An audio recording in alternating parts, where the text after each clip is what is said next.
दोस्तों, अगर आपके सीएनसी पेंट प्लॉटर या सीएनसी मशीन उसके अंदर मोटर घूम नहीं रहा बल्कि सिर्फ साउंड कर रहा है हल्का हल्का, तो उस सूरत में आपको क्या करना है। और एक दूसरा प्रॉब्लम ये है कि आपने पहले जो थ्रेडेड रॉड है उसका यूज़ किया था, जिसकी वजह से जो करंट और जो वोल्ट है थोड़ा बढ़ा कर रखा था। अब आपने बेल्ट सेट कर लिया, तो अगर वही सेम आप सेटिंग रखेंगे तो आपका जो मोटर होगा वो हीट होगा और जो आपका ड्राइवर होगा वो भी हीट होगा।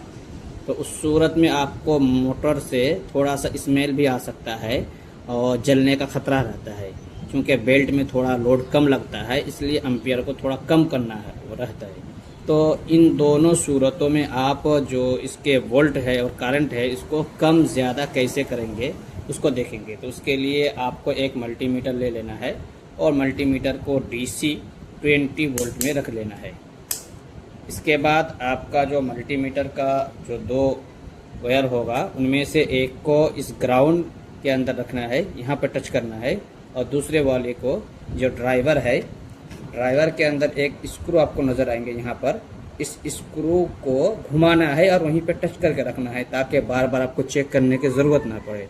तो चलिए हम उसको दिखाते हैं कि किस तरीके से हम उसको सेट करते हैं। सबसे पहले हम देखते हैं कि अभी हमारे पास कितना वोल्ट सेट है। तो चलिए एक एक करके हम आपको दिखाते हैं कि इसके अंदर कितना वोल्ट सेट है नहीं है, आपको दिखाते हैं। ये देखिए, ये हमारा एक्स एक्सिस है, उसके लिए देख सकते हैं 61 है, 62, और वाई के लिए 74 और जेड के लिए 55-6 अराउंड इतना ही है। लेकिन हमको घटाना है, जेड वाला एक्सिस अभी भी उसके अंदर थ्रेडेड रॉड है तो उसको घटाने की कोई ज़रूरत नहीं। बाकी ये जो बेल्ट वाले हैं यानी एक्स और वाई, इनको घटाकर अभी 50 करेंगे। 50 से ज़्यादा इसको देने की कोई ज़रूरत नहीं, 50 देने से इसका काम आराम से चलेगा, आपका ये हीट नहीं होगा और मोटर थोड़ा सा सेफ रहेगा। तो उसके लिए हम इस तरीके से एक पेचकस ले लेंगे, स्क्रू ड्राइवर, और एक वायर को यहाँ पे टच करके रखेंगे और दूसरे को पेचकस के अंदर टच करके रखेंगे। तो चलिए हम इसको कर लेते हैं।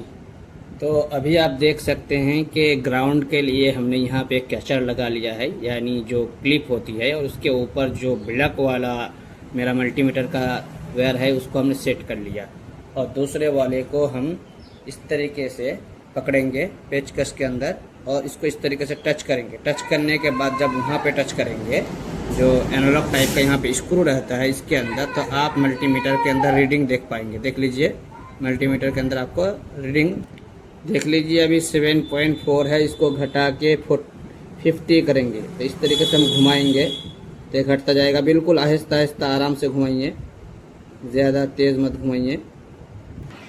यहाँ आप देखिए एक स्क्रू टाइप का है ड्राइवर के बिल्कुल नीचे जानिब, ये जो नीचे कोने पे है स्क्रू टाइप का है, इसी को ही घुमाना है। इसी को घुमा के आपको रीडिंग सेट करना है। दोस्तों आप देख सकते हैं इसके लिए हमने 50 सेट कर लिया है, अब दूसरे का भी करेंगे। तो दोस्तों हमने हर एक के लिए 50 सेट कर लिया है सिवाय जेड वाले एक्सिस के लिए, क्योंकि वहाँ पे अभी भी हम थ्रेडेड रॉड यूज़ कर रहे हैं, इसलिए उसके अंदर जो 60 है हमारा वही रहने देंगे।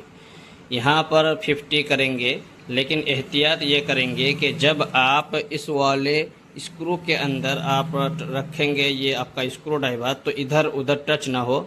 अगर टच होगा तो शॉर्ट सर्किट की वजह से आपका बोर्ड ख़त्म हो सकता है, यानी कि जल सकता है, या ड्राइवर भी उड़ सकता है, आर्डिनो यूनो भी उड़ सकता है और CNC शील्ड भी उड़ सकता है। इसलिए आप इसको बिल्कुल एहतियात के साथ आराम से और आहिस्ता आहिस्ता घुमाते जाइए, तो आपका जितना भी वोल्ट होगा वो सेट हो जाएगा।